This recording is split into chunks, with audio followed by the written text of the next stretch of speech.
Travancore foundation കഴിഞ്ഞ 15 വർഷമായിട്ട് senior services provide ചെയ്യുന്ന ഒരു ട്രസ്റ്റാണ്. കേരളത്തിൽ 3 പ്രോജക്ട്സ് ഉണ്ട്, കറുകച്ചാലിലും കോലഞ്ചേരിയിലും എറണാകുളത്തും.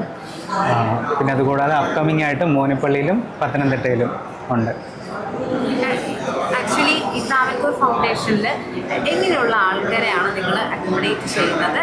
എങ്ങനെയാണ് പെയ്ഡ് സർവീസസ് ആണോ അതോ എങ്ങനെയാണ് ഇതിൻ്റെ ഒരു 60 വയസ്സിന് മുകളിലുള്ളവർക്ക് വേണ്ടിയുള്ളൊരു പ്രീമിയം സീനിയർ കെയർ സർവീസാണ് പ്രൊവൈഡ് ചെയ്യുന്നത്. അതിൽ ഇൻഡിപെൻഡൻ്റ് ആയിട്ടുള്ളവരും ഉണ്ട്, പാർഷ്യലി അസിസ്റ്റഡ് ലിവിങ് വേണ്ടിയവരും ഉണ്ട്, കംപ്ലീറ്റ്ലി ബെഡനായിട്ടുള്ള 24 hours കെയർ വേണ്ടിയവരും ഉണ്ട്. ഓക്കെ, അപ്പോൾ നമ്മുടെ നാട്ടിലുള്ള ആൾക്കാരാണോ ഇതിൽ ഏറ്റവും കൂടുതലായിട്ട് വരുന്നത് അതോ പുറത്തുള്ളത്? എത്ര രാജ്യങ്ങളിൽ നിന്നുള്ള ആൾക്കാർ? മലയാളികളാണുള്ളത്. അത് കേരളത്തിൽ നിന്നുള്ളവരും ഉണ്ട്. പിന്നെ പുറത്തുനിന്ന് പറയുകയാണെങ്കിൽ കൂടുതലും US, കാനഡ, ഓസ്ട്രേലിയ എന്ന രാജ്യങ്ങളിൽ നിന്നാണ്. യൂറോപ്പുണ്ട്, മിഡിൽ ഈസ്റ്റ് ഉണ്ട്, എല്ലാ രാജ്യങ്ങളിലും ഉണ്ട്. Okay fine. അപ്പോൾ നിങ്ങൾക്ക് എങ്ങനെയാണ് അവിടെ നേഴ്സസ് അവൈലബിലിറ്റി ഉണ്ടോ, ഡോക്ടേഴ്സ് അവൈലബിലിറ്റി ഉണ്ടോ, എങ്ങനെയാണ് അതിൻ്റെ കാര്യം? നമുക്ക് കറൻ്റ്ലി ഉള്ള 3 പ്രോജക്റ്റിലും 24 hours നേഴ്സസ് അവൈലബിൾ ആണ്. ബേസിക്കലി അവരായിരിക്കും ഓരോ ദിവസം ഡെയിലി വൈറ്റൽസ് ചെക്ക് ചെയ്യുന്നത്, മെഡിക്കേഷൻ അഡ്മിനിസ്റ്റർ ചെയ്യുന്നത്, പ്രോപ്പർ ടൈമിൽ ഇവർക്ക് മെഡിസിൻസ് എല്ലാം നമ്മുടെ നേഴ്സസ് ത്രൂ ആണ് അവർക്ക് കറക്റ്റ് ടൈമിൽ എത്തുന്നത്. 24 hours തന്നെ 3 ലൊക്കേഷനിൽ നേഴ്സസ് ഉണ്ട്, ഓൺ കോൾ ഡോക്ടേഴ്സ് ഉണ്ട്. പിന്നെ ഡോക്ടേഴ്സിൻ്റെ റിവ്യൂ വേണമെന്നുണ്ടെങ്കിൽ തന്നെ നമുക്ക് MOU ഉള്ള ഹോസ്പിറ്റൽസ് ഉണ്ട്. ലൈക്ക് ബിലീവേഴ്സ് ഹോസ്പിറ്റൽ തിരുവല്ല, കൊച്ചിയിലാണെങ്കിൽ രാജഗിരി ഹോസ്പിറ്റൽ, ആസ്റ്റർ ഹോസ്പിറ്റൽ, അവരായിട്ടുള്ള MOU ഉള്ളതുകൊണ്ട് അവിടുത്തെ ഡോക്ടേഴ്സിൻ്റെ ടീം റിവ്യൂ ആവശ്യമുണ്ടെങ്കിൽ നമ്മുടെ ലൊക്കേഷൻ ഓൺ സൈറ്റിൽ വന്ന് റിവ്യൂ ചെയ്യുമായിരുന്നു റെസിഡൻസിന്. ഓക്കെ, അതുപോലെ ഗ്രാമിക എന്ന് പറഞ്ഞൊരു പ്രോജക്റ്റിനെ കുറിച്ചിട്ട് പറഞ്ഞല്ലോ, അതെവിടെയാണ്? നമ്മുടെ അപ്കമിങ് ആയിട്ടുള്ള പ്രോജക്റ്റാണ്. കോട്ടയം ഡിസ്ട്രിക്റ്റിൽ തന്നെ മോനിപ്പള്ളി എന്ന് പറഞ്ഞ സ്ഥലത്താണ് ഗ്രാമിക. 140 units ആണ് വരുന്നത്. That is our upcoming project.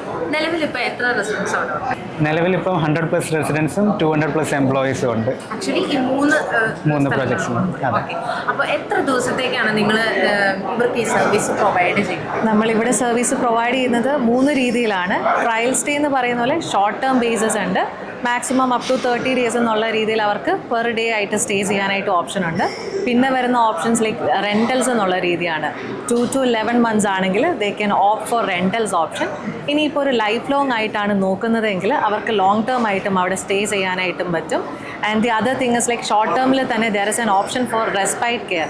ഒരു ലീവിന് നാട്ടിൽ വരുന്ന ടൈമിൽ ഒരു 2 to 3 months അവർക്ക് സ്റ്റേ ചെയ്യണം, ഇല്ലെങ്കിൽ 6 months വരെ ഇവിടെ സ്റ്റേ ചെയ്ത് ഫുഡ് ഫെസിലിറ്റീസ് എല്ലാം ഒന്ന് നോക്കണം എന്നുണ്ടെങ്കിൽ they have the option of staying here. അപ്പോൾ അങ്ങനെ ഒരു നമുക്ക് എങ്ങനെയുണ്ടെന്ന് അറിയാനും കൂടി ഒരു ഓപ്ഷൻ ഉണ്ട്. അവർക്ക് ആ ഒരു ഫെസിലിറ്റിയും സർവീസും ലോങ് ടേമിലേക്ക് എടുക്കുന്നതിന് മുൻപ് തന്നെ അതൊന്ന് നോക്കാനായിട്ട് പറ്റും എങ്ങനെ ഉണ്ടെന്നുള്ളത്. ആക്ച്വലി ശരിക്കും പറഞ്ഞാൽ അപ്പോൾ നമ്മൾ പുറത്തുള്ള രാജ്യത്ത് ഉള്ള പാരൻസിന് ഇവിടെ വന്നിട്ടൊന്ന് നിൽക്കണം എന്ന് വെച്ച് കഴിഞ്ഞാൽ മക്കൾ കുറച്ചും കൂടി ഫ്രീ ആകും. എനിക്ക് തോന്നുന്നു ഈ ഒരു ഫൗണ്ടേഷൻ അത്രയ്ക്കും നിങ്ങളെല്ലാം കൊണ്ട് ഫെസിലിറ്റീസ് കൊടുക്കുന്നത് കൊണ്ട് തന്നെ അവർക്കൊന്ന് ട്രൈ ചെയ്ത് ഓക്കെ ആണെങ്കിൽ വളരെ സേഫ് ആൻഡ് സെക്യൂർ ആയിട്ട് നിൽക്കാൻ പറ്റുന്നവരാണ്. അതെ അതെ. പിന്നെ ഫാമിലിക്കാണെങ്കിലും നമ്മുടെ സൈഡിൽ ഇൻ ഹൗസ് സോഷ്യൽ വർക്കേഴ്സ് ഉണ്ട് 3 ലൊക്കേഷനിലും.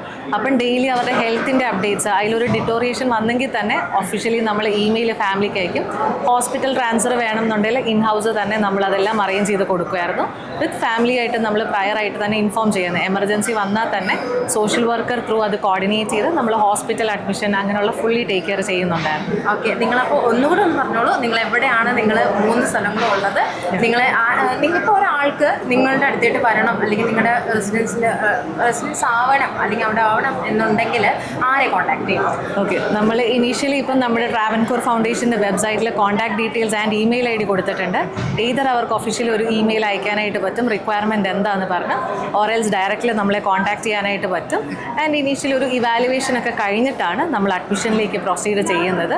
അതിൽ ടേംസ് ആൻഡ് കണ്ടീഷൻസ്, എത്ര നാളത്തേക്കാണ്, ഏത് ടൈപ്പ് ഓഫ് കെയർ ആണ് ഇവർക്ക് കൊടുക്കുന്നത് എല്ലാം തന്നെ മെൻഷൻ ചെയ്യുമായിരുന്നു.